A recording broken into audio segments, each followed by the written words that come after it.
In front of me is Xiaomi Redmi Note 7 and today I would like to show you how you can edit passwords saved in Google Passwords Manager. Begin by launching Settings and scrolling all the way down to access Google.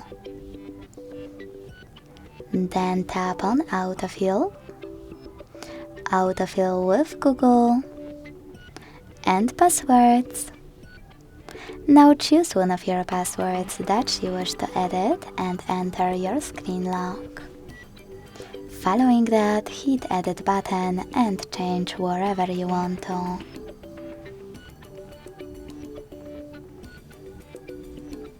When you finish, hit Save at the top right corner.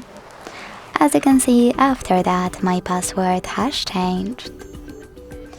Thanks so much for watching. If you enjoyed this video, leave a like, comment and subscribe. Bye!